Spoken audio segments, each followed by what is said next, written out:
Okay, so tonight we're going to talk about tactical fouls. FIFA, as they have gone through the last World Cup, has tried to simplify a lot of the considerations that we've used in the past for our decision making. We've looked at challenges last month. A different group has looked at handball. Tonight we're going to look at tactical fouls, and we're going to talk through just a few of the considerations that we want to be using when we're making our decisions. I would encourage you to take a moment and either screenshot or take a picture of your screen, depending on what kind of device you're using, the considerations that are on the screen right now, so that you can refer to them when you are trying to justify your answer if you get to that point. So some considerations when we're trying to decide if a tactical foul has been committed or not. Four key aspects: control of the ball and a clear possibility to control. So they have the ball at their feet, or if the ball has been played into space and they're obviously the person who's going to go and get the ball, that's the possibility to control that is referenced there. So control and or possession of the ball. Defenders and attackers, what are the tactical or numeric advantage of the attack that's happening? Are there more attackers than there are defenders? How much space is there, et cetera, et cetera. Distance to the goal. So how far from the goal are you?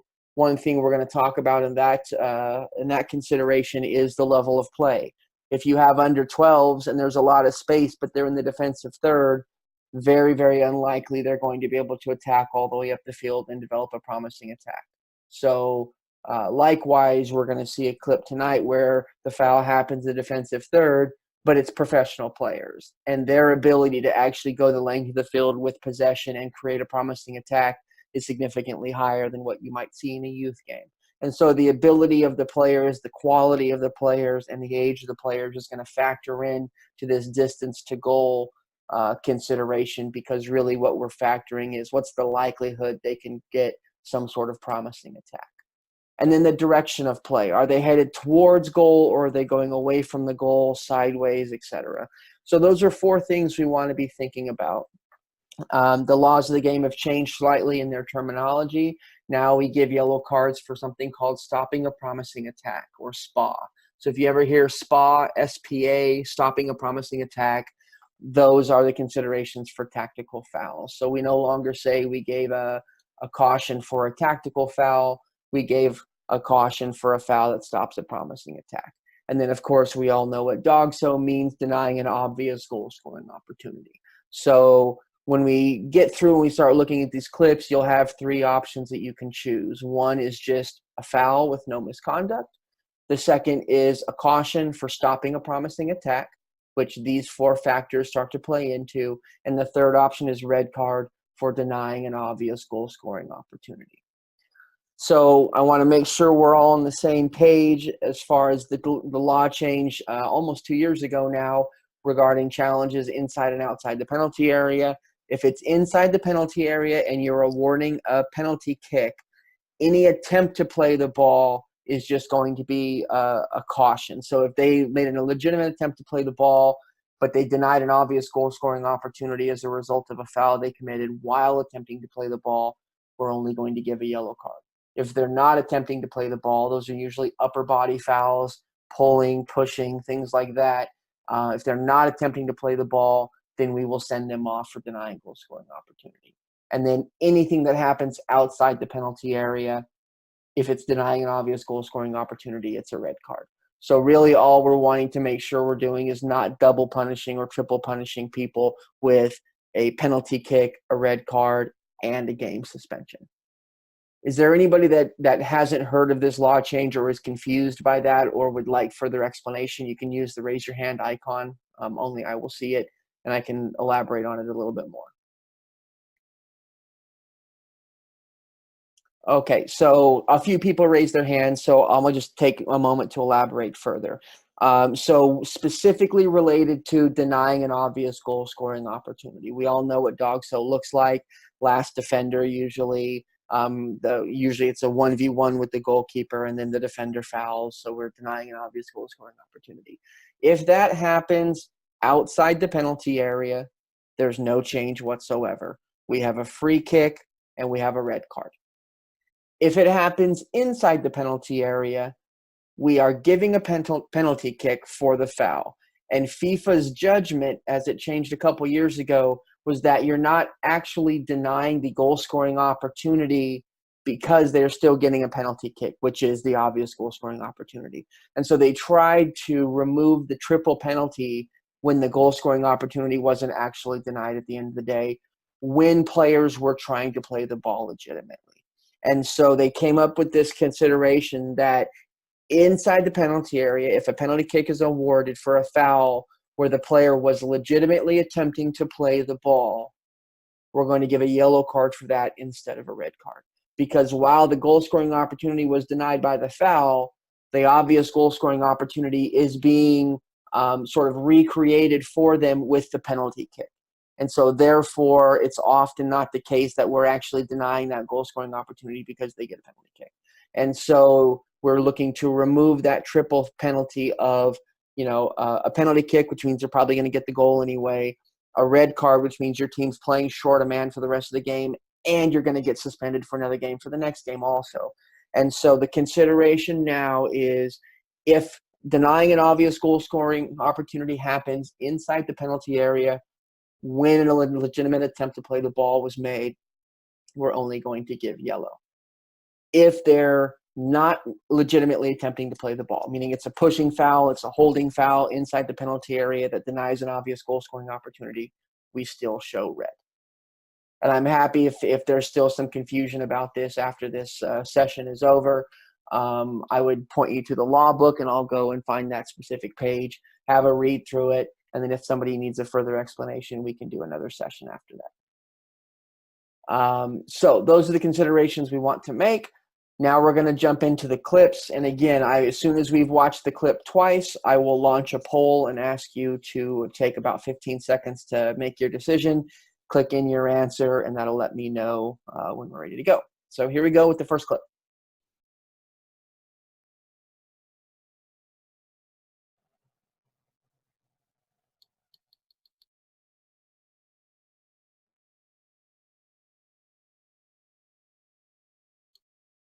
Play it one more time. I know it may be jumpy. I will go through this slowly if it need be.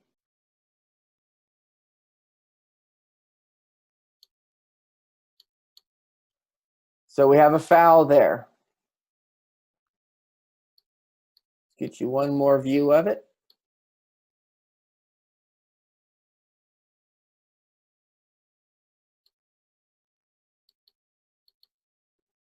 So the foul is committed there. I'm going to go ahead and launch poll number 1 and go ahead and answer.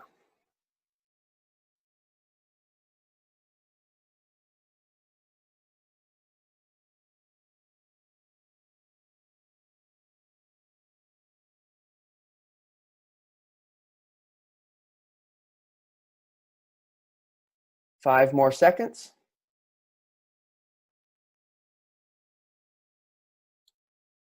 Okay. So I just shared the results. You should be able to see that. 70% of you have yellow card, 14% have red card, and 16% have foul only. So for those of you who have yellow card, who would like to volunteer to defend why they have yellow card? Anybody? Safe environment, no problems. Chris, go ahead. Unmute yourself and go for it. All right. Well, we've got basically a 2v2 just outside the penalty area. They're White is attacking with speed, and you do have the second defender who's to the left of the attacker as you're facing the attack. Therefore, I was not going to see a dog so situation here. Also, the fact that you're still about 25 yards out at the time of the foul. At this level, certainly you got to consider a dog so in that area. But given the second defender and the position of the second defender, I went with yellow. Okay. For those of you who had red card, who would like to volunteer why you had red? Click the raise your hand icon if you'd like to go ahead. Sunny, go ahead.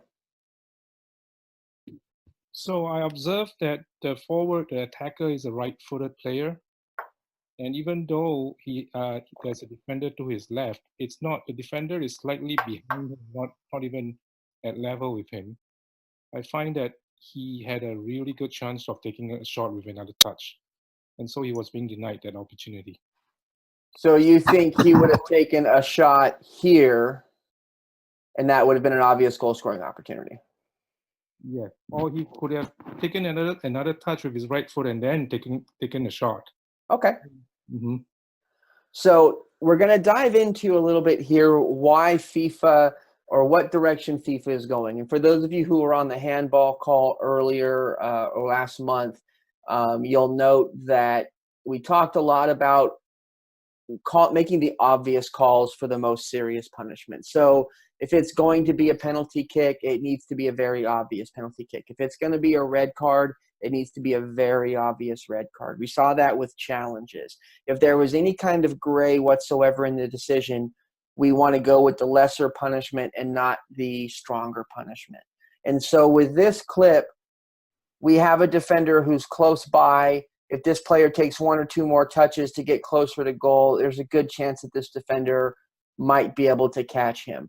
So if we're saying might have, could have, maybe it would have, that sows enough doubt in the decision that we need to lower our penalty here. And so FIFA in this clip says this needs to be a yellow card because this definitely is stopping a promising attack, but it's not an obvious goal-scoring opportunity. It's not obvious enough because we would need this player to take a good couple of touches, not get caught up by this guy, and put in a decent shot. This far from goal, it's not obvious. If you take this same situation and you make it happen right here, where the next touch this player is going to have is a shot on goal, 1v1 with the goalkeeper, then that changes a little bit. But from this distance right now, it's not an obvious goal-scoring opportunity. It's only a promising attack, mostly because of the distance and the proximity of this defender. So again, here, a few things need to still happen for us to say that this is an obvious goal-scoring opportunity. If we move this clip up into this space in the top or inside the penalty area, then this defender's proximity isn't going to get in there before the shot takes, and therefore we're going to have an obvious goal-scoring opportunity. So if you ever find yourself saying, well, if they would have this or if they would have that or it could have been or it might have been, that's usually a signal that you need to go more towards stopping a promising attack and less on the obvious goal-scoring opportunity.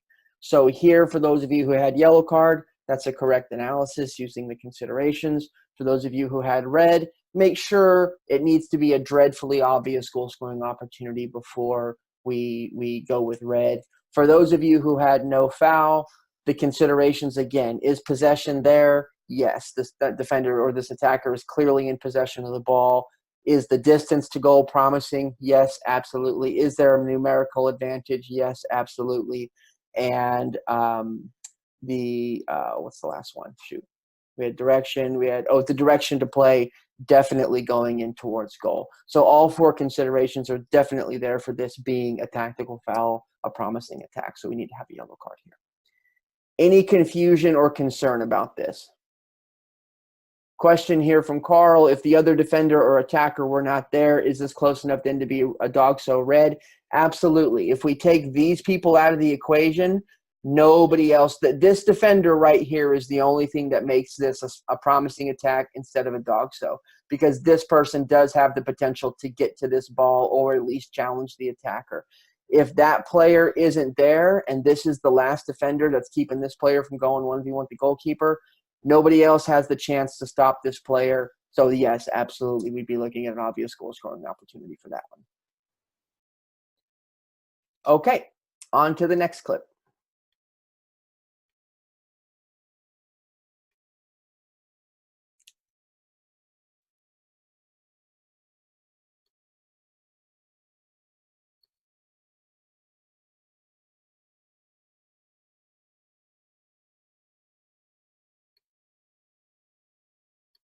Watch it one more time.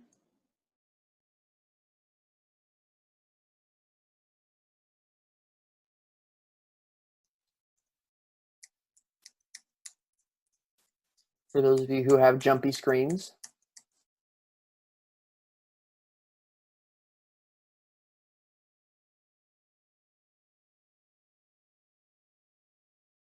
So again, we're talking about tactical fouls, so we can assume that a foul has occurred. We don't need to judge if this is actually a foul or not.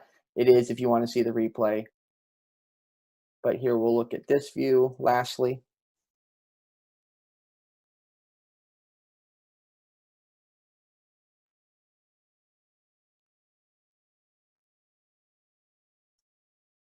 Okay, so I will launch the poll, and let's have your answer.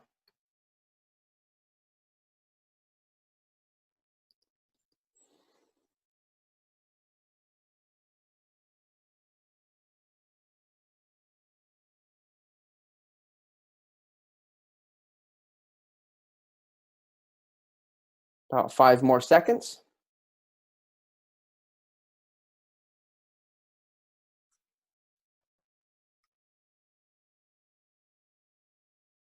Okay. And we are split right down the middle. About 50% say yellow, 50% say red.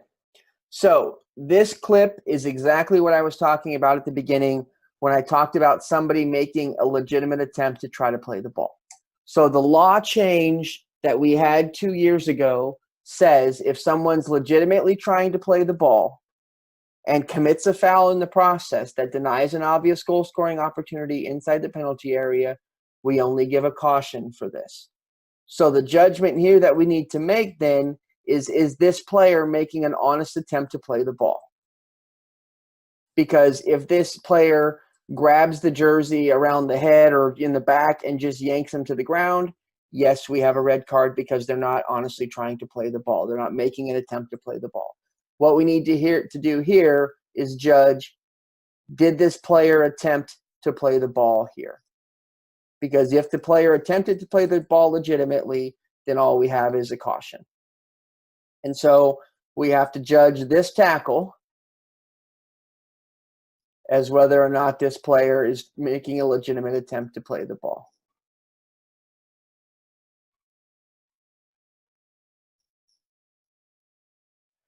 So I think we have to agree here that this player is within an inch maybe of playing this ball. This is a legitimate attempt to play the ball, and therefore with the law change, we only give a yellow card for this. We don't give a red card if there's a denying obvious goal scoring opportunity when a player has made a legitimate attempt to play the ball and we're awarding a penalty kick. So on this clip, we would award a penalty kick and we would show a yellow card to the defender for denying an obvious goal scoring opportunity that resulted in a penalty kick. If this same tackle happens outside the penalty area, meaning if this same tackle had happened here outside the penalty area, then we're going to give the red card for denying goal scoring opportunity because they're not getting a penalty kick as a result. And so the punishment is more equal if we're not awarding a penalty kick. There's a question here, is the hand to back pushing contact not significant enough? I don't have any hand to back contact. This is a tackle. It's not a push. He's running. That's not a push. In fact, there's not even hold. He doesn't hardly touch him. He just makes a tackle. That's not a push. Question here, legitimate at this level of skill and play, okay, but under 17s, do they have the skill? So again, to call this legitimate, skill doesn't factor into this equation whatsoever. Is the player honestly trying to play the ball? If the player's making an attempt to play the ball, we're not going to punish with a red card. So it's just if they're trying to play the ball. You're going to know the kind of cheating fouls. And this is the easiest way that when I first had to learn this, I used this in my brain, was if they're cheating, we're going to give them a red card and give the penalty kick. And we know what those fouls look like. They are a click of the heels they are a pull of the jersey, those kinds of things where they're just cheating is the kind of foul that we're going to give a red card for. For the kinds of fouls that we're not going to give a red card, or when they're playing honestly, they're trying to win the ball and they just mistime it. So if they commit a foul here and they've just mistimed the tackle, we're only going to give a yellow card. Question here, my concern was leg between the players, attacking legs from behind. That's not a factor in this equation. There's nothing here that suggests that this tackle endangers the safety of the opponent. He barely even touches the guy. There's no force in the tackle. All the factors that are there for a serious foul play don't exist here. So if you're thinking that this is a serious foul play, tackle for red card, that's incredibly misguided. So a question here, the main consideration of the proximity of the player's foot to ball. You could argue the defender tried to make it look good but intended to clip the heels. Again, are they trying to win the ball here? Yes. FIFA has asked us to please stop playing gotcha refereeing. So if you're having to ask yourself, you could argue that the defender tried to make it look good but intended to clip the heels, et cetera, et cetera, et cetera. That's all overcomplicating it. And you're trying to play gotcha refereeing. If they slide towards the ball, they're trying to play the ball. Don't go looking for reasons to punish players more. We oftentimes, far too often, try to look for reasons why to punish people. There's nobody in the world who's going to look at this tackle and not think they were just honestly trying to play the ball. So don't go looking to try to create reasons why you might think maybe they were trying to hide or disguise. None of that matters. If they tried to play the ball, they tried to play the ball. Don't punish them appropriate or accordingly if they didn't. Question here, what if we touch the ball and trip the attacker? If they play the ball first and the contact after the ball is played is fair, then it's not a foul at all. That's not what happens here. So per the laws of the game, this is penalty kick, yellow card. He's making an honest attempt to play the ball. He gets there, barely touches the player. It's a soft foul. We give a yellow card for denying an obvious goal-scoring opportunity when a penalty kick was issued. Any additional questions on this clip?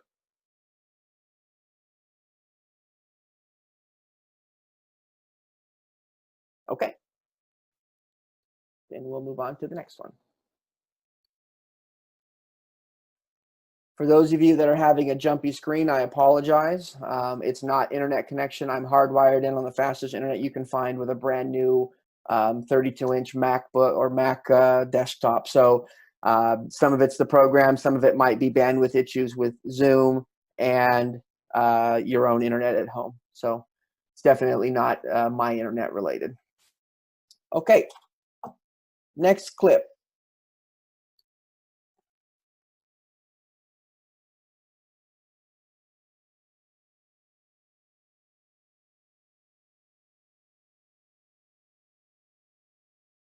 We'll watch that one more time, and then we'll watch the overhead view.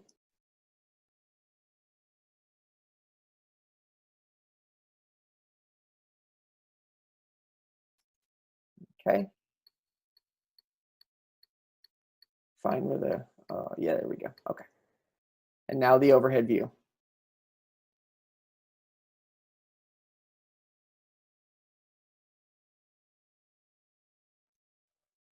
Okay.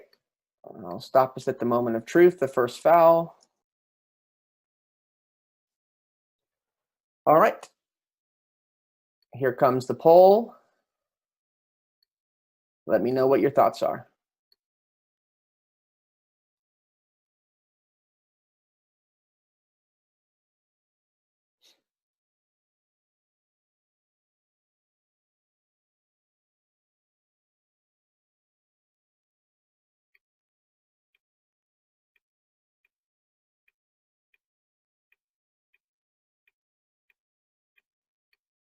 Five more seconds.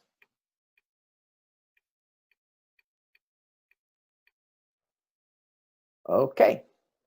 And here are the results.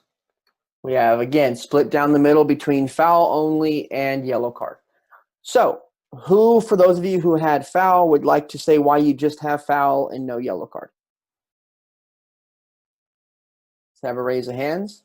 Robin, go ahead. All right, I would say this is a foul only just because of the number of defenders that are in close proximity of the ball, and there's one defender plus the goalie, and he's about 50, 60 meters away from goal. And there's only two other attackers within 10 yards. Okay. So going through the considerations, he has possession, but does not have a numerical advantage.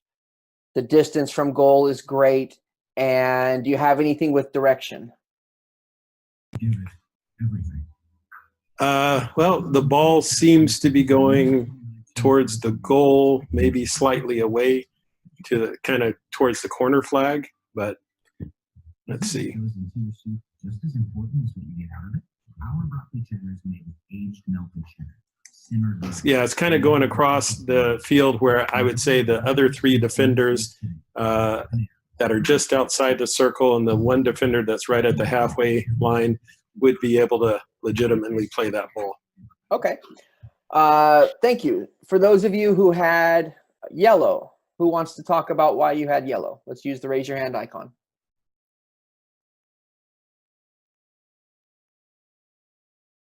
Anybody other than Sonny? Sonny likes to volunteer. Anybody else?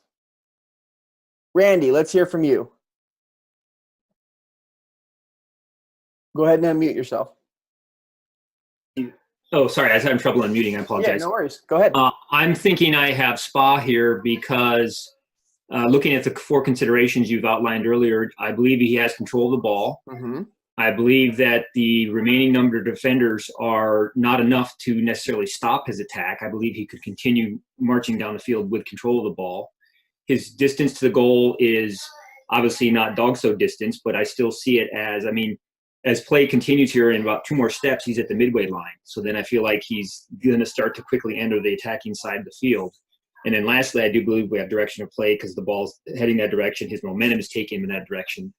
And therefore, I believe I have Spa conditions with the foul, so I go yellow card. Okay.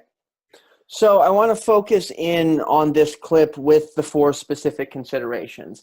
There's no doubt he definitely has the ball. He has possession. There's no doubt about that.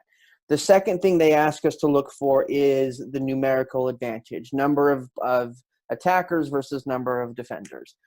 We definitely have one here. We have somebody that while he's not immediately there is tracking back. We have a defender here and a defender here, all of whom are, these 3 in particular, in close proximity to challenge this attacker, in particular as a result of the direction of the last touch that the attacker takes when he gets fouled. He's cutting across the field. If he doesn't get fouled there, this player has an attempt to play the ball. This guy within a couple of steps has the attempt to play the ball, as does this player. So best case scenario, we can say this player has a 1v3. It'd be a stretch to say 1v, maybe 2v4. That's not a numerical advantage. So we're not going to say he has numerical advantage there. The next is distance to goal. So I want to break down how the distance relates to space and what promising means. So promising means there's a good likelihood that they're going to have a promising attack. 1v3, this player to go 60 yards and still have the ball under challenges to expect from this player, and this player, that doesn't have a lot of promise. And so in this moment of the game, this does not have a lot of promise. His distance to goal is too great to consider that to be a promising attack. And then lastly, we talk about direction. His last touch here takes him across the field. So he's actually not going towards the goal. He's going across the field. And so we've got 3 of the 4 considerations that we need to reframe a little bit down to not a promising attack here. So FIFA's answer on this one is this is just a simple foul. It's not a yellow card because while he does have possession, he does not have a numerical advantage. He does not have a promising distance to the goal, and his direction is going across. So for those reasons, we don't have a promising attack here. We don't want to show yellow. The most significant one here for us to consider really, though, is the numerical advantage. There's too many players in close proximity to think that this is a promising attack unless it's messy. But again, we don't want to go and be looking for reasons to be trying to give a yellow card here. So we had a couple of questions. We need to think about the temperature of the game. Remember, all we're talking about with this analysis is tactical fouls. We don't know at all the temperature of this game. We don't even know what minute of the game this is. This could have been the first minute of the game, and there's no temperature issues that we have to worry about. So remember, when you're doing clip analysis, that we really need to focus on the purpose of the clip, what the learning point of the clip is, and we have to focus just on what we're talking about. So this one, the temperature of the game doesn't matter. There's also a question for persistent infringement. Again, we don't know if there's persistent infringement, and we're not talking about that. We're talking about tactical fouls. We're analyzing a clip to help us decide with tactical fouls. So when we start talking about, could it be persistent? Could it be temperature? Could it be this? Oh, who knows? Somebody could have punched somebody off camera and we could have had a red card in the other penalty area. We have no idea. We can't make things up in the clip. All we're talking about here is whether or not this was a tactical foul for the purposes of learning about tactical fouls. We need to make sure that when we're doing clip analysis, we really focus on what the purpose of the clip is. Today, we're talking about tactical fouls. Any other questions or thoughts about this clip, why it's a yellow card? Or why it's not a yellow card, just a simple foul? Scott, yes, go ahead. Hear me? Yep. Well, one thing I was looking at is the aspect where if that defender didn't foul him, he would be going straighter up the field and be 1v1. That's actually not true, because before he gets fouled, he takes that touch. He has not yet been fouled, and he takes that touch. His body is going across the field. Before he gets fouled, he's going – so that touch he's taken before he got fouled. He actually doesn't – so right there, if he doesn't get fouled, this player, he's still going across the field, and this player is still going to be involved in challenging for the ball there even without the foul. Yeah. Okay, I agree. That makes it clear. Yep, absolutely. Any other questions? Okay. So I will move us along to the next clip. Give me just a moment here.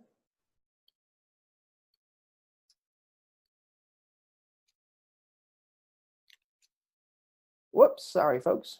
Don't know what happened there. Give me just a second here.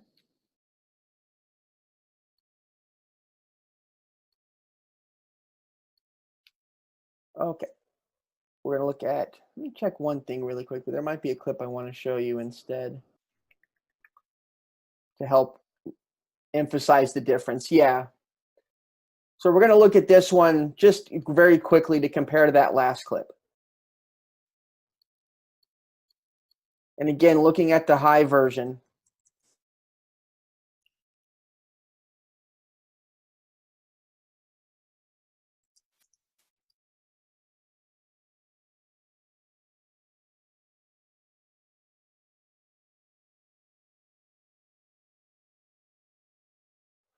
So FIFA on this clip, this guy gets fouled right here.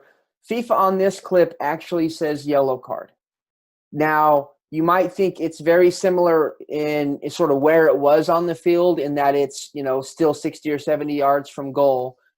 The difference between the last clip we looked at and this one is this player has clear possession of the ball, lots of space to run into, and they have a numerical advantage because we're 1-2v1-2. So a 2v2, lots of space, players at this level. FIFA says this is actually a yellow card. To compare that to the last one, the reason for it is he's going towards goal instead of across and into other defenders. There's a numerical advantage.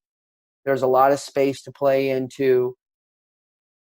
So very similar clips, but this one FIFA says yellow because while they both had possession of the ball, this was going in the direction of the goal, and it's 2v2. That has promise. A 2v2 attack with lots of space has promise for players at this level. U17s probably not so much. U12s definitely not. But players at this level, if he goes off to the races 2v2 without being fouled here, FIFA says this is a yellow card because there is promise to that attack. So I don't want to have a discussion about it. I just want to compare the two to explain why one would be yellow and why wouldn't be. Why one wouldn't be. The next clip.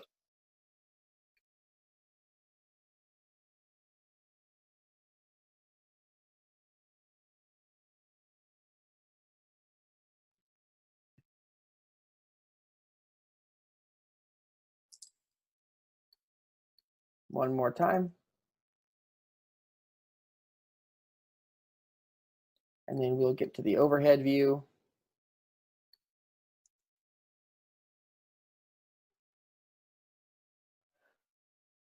Okay, give me a second here. I'll launch the poll.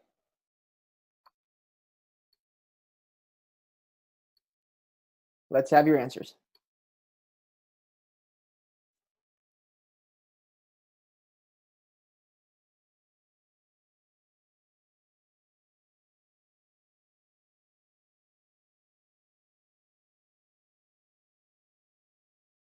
About 5 more seconds.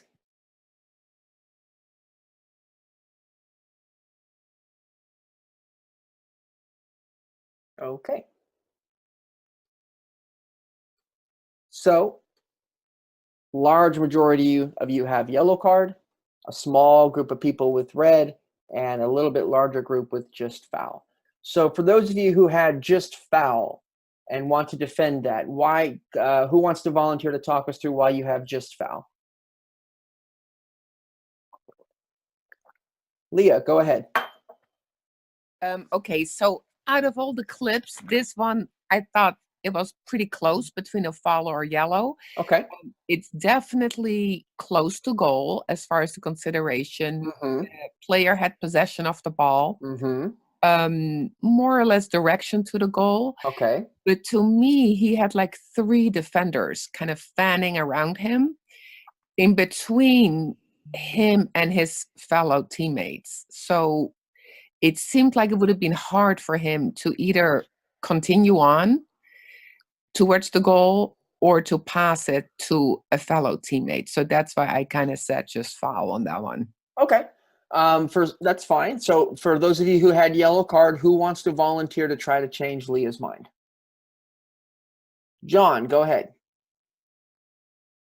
So I think the possession, the direction, and the proximity are all there, as Leah stated. Mm-hmm. I think the thing that at this level of play, you have 3 attackers on the left-hand side. None of them are marked. They've all beaten all defenders. And if he takes one more step past the defender who fouls him, he's got a very promising opportunity to make a crossing pass. One of the 3 attacking players. It's definitely a promising attack. Okay, so John's analysis on this one, I think, is the right one. Why I don't think so, I know so, because FIFA says so. So the key factor here is if this guy doesn't foul him, he's running into lots of space into the penalty area. These 3 players are all heading into goal. They've gotten in behind the players who should be marking them. And a key thing of what John said is for a player at this level, chipping the ball to the back post of this player is not complicated in the slightest. And this guy is wide open. This guy is wide open. If he takes one more touch, he can play it on the ground out in front, or he can chip it. There's any number of ways that all have promise. Now, for those of you who had red card, it's still not obvious because this guy would have to take 2 or 3 dribbles in. This player would come over. You're having to do a little bit of too much of what if, or if he did this, if he did that. So this is definitely just a caution. There's definite possession, definite direction to goal, definite numerical advantage, and the distance is very close. So all 4 factors are there. The key being the numerical advantage. Again, we need to be looking at that. These 3 players really seriously factor into the decision. We have a comment here. The defender clearly wasn't playing the ball. That doesn't really matter, Sonny. He commits a foul. So whether he was trying to play the ball or not outside the penalty area, that doesn't matter. That's not a consideration. It's only inside the penalty area when we have dog so that we want to be thinking about, was the player trying to play the ball or not. So relatively simple clip, well done. Definitely a caution here. Our last clip.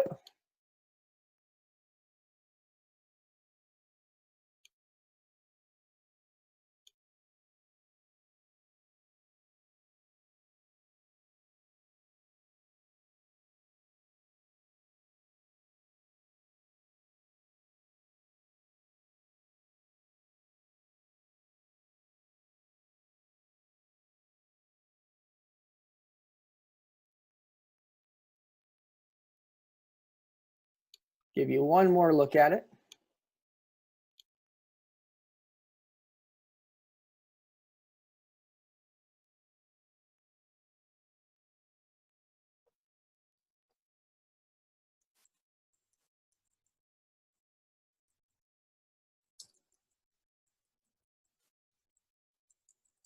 Okay.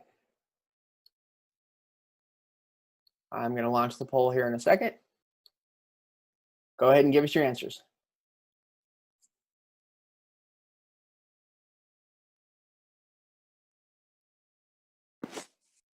For center, so there's you.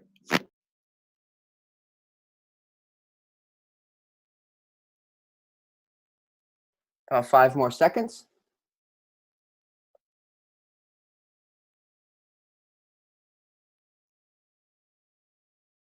Okay.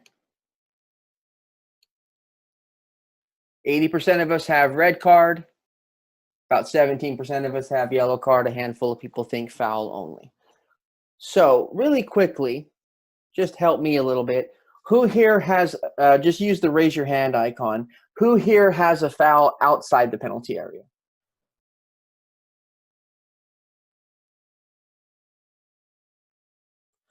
Okay. And then again, using the raise your hand icon, who has a penalty kick here?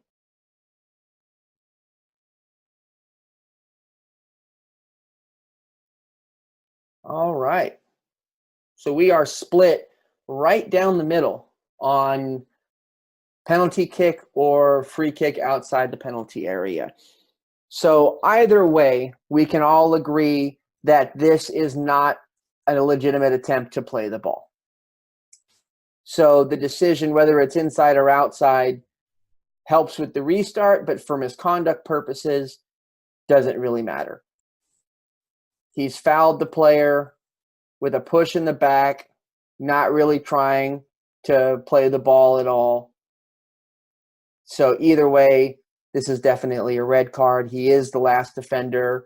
He is 1v1 with the goalkeeper, and the push in the back, simple red card. Now we have to ask ourselves, where did that foul happen? And I'll give you the benefit of the doubt with jumpy screens.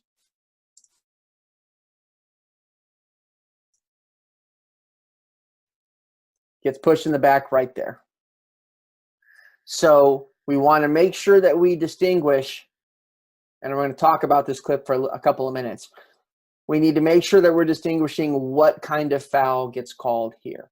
Because if this is a push, then the push clearly happens outside the penalty area.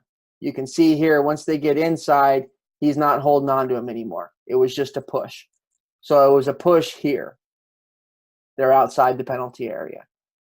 If this is a holding foul and the hold continues into the penalty area, now we can have a penalty kick because the foul continued on into the penalty area.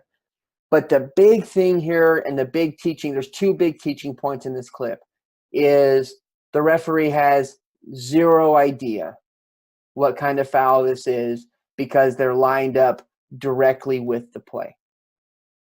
And so regardless of what kind of foul happens here, one, you're definitely going to need the assistance from the assistant referee on at least the spot of the foul. So ARs, when you're out on the field and you see a 1v1 happening like this, where there's clearly only 2 people, you need to shift your focus to, if there's a foul, where does it happen? because right here, the referee, this is close enough that the referee is really going to need your help on where it is. Carl, I'm going to correct you because you're putting wrong information out there. Even if this is a trip, because it's outside the penalty area, it is still a red card.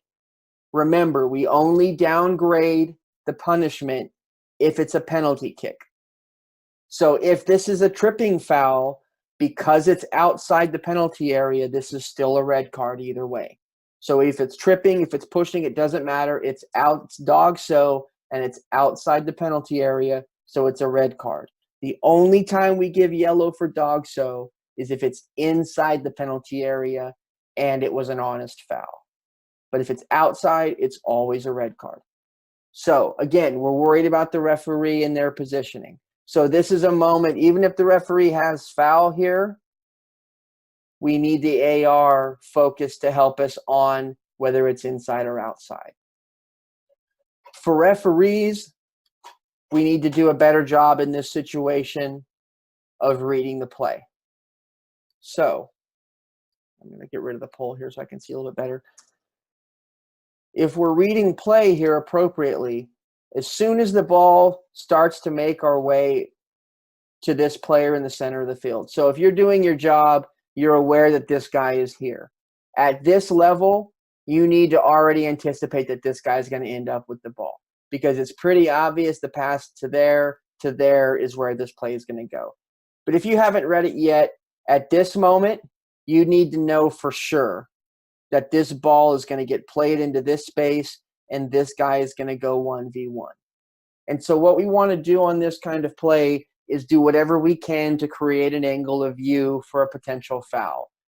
You know at this moment, when we freeze frame at this moment, you know you're going to have a 1v1 to the goalkeeper because this guy's nowhere to be found if this ball gets played into this space. The only person who is going to be able to get anywhere near is going to be this guy, and you're going to have one player going to goal and another player directly behind them. So to be able to see that, you need to be able to look through it somehow on the horizontal plane, not this plane. And so what we would like to see referees do here is once you see that ball, cut in this direction so that you can get yourself an angle of view to the side of it. Because at this moment, the referee has no chance of getting all the way around it over to here to be able to see through it. And that's what the referee tries to do. He's running a diagonal across. Instead, cut down this way. Because if you've taken up this spot now instead of this one, at that moment right there, if you're right here, you can see into that very clearly. So anytime you can anticipate you're going to have a 1v1, which at this moment we should have, know that there's two places you need to end up, either here or over here. And if you're at this part of the field, then yeah, run over there and get yourself the angle. But if you're over here, take this angle to the inside of it and get yourself that angle of view. But it's all about reading play. The whole time that ball is traveling, that referee needed to have read that he's going to end up with a dog so situation, which is clear right there. Even at this moment, it's still not too late to cut to that angle to get yourself. But instead, he keeps going, and you can see he kept going to try to get to the outside of it. Definitely don't try to do that. Get into this space because you're going to be able to do two things. One, at the moment this foul happens, you're going to have a clear look into it to see the push, but also you're going to have a much better view of where that foul happens. You may not even need the assistant referee's help to know that this foul actually happens about here. It's about 3 or 4 yards outside the penalty area when that push happens.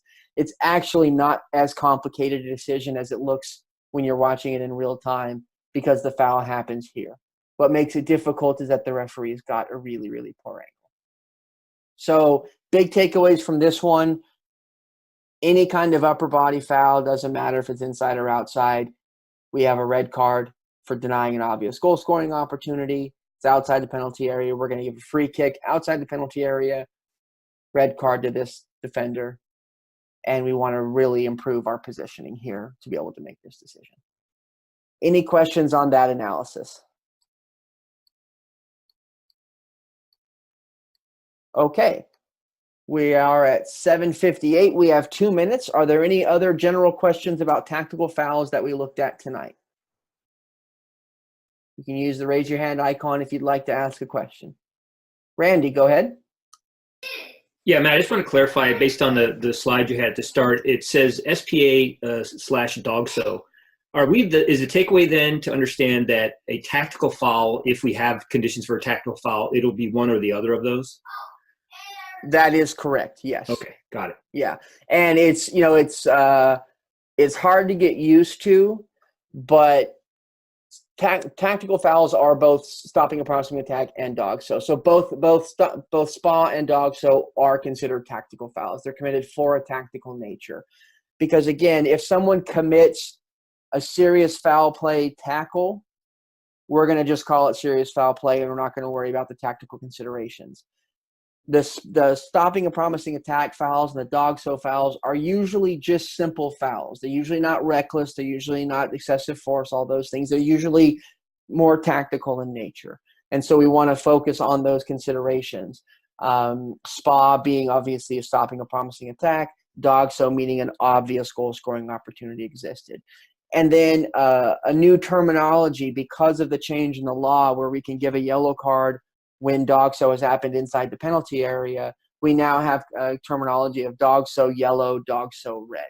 Because it used to be just DOGSO was a red card and it didn't really matter. But now you can have denying a goal scoring opportunity and still give a yellow. So now we have DOGSO yellow and DOGSO red based on whether it was inside or outside and if an honest attempt to play the ball was present. Does that make sense?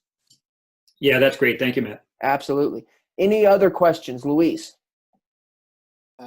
Yes. So with that said, and with that in mind, can you clarify it one more time between downgrading the punishment if it's a PK?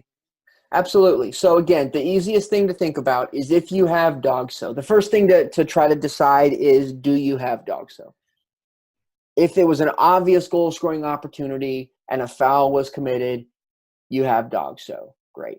So then the next thing you need to ask yourself is, was it inside the penalty area or outside the penalty area? If it's outside the penalty area, it's always a red card.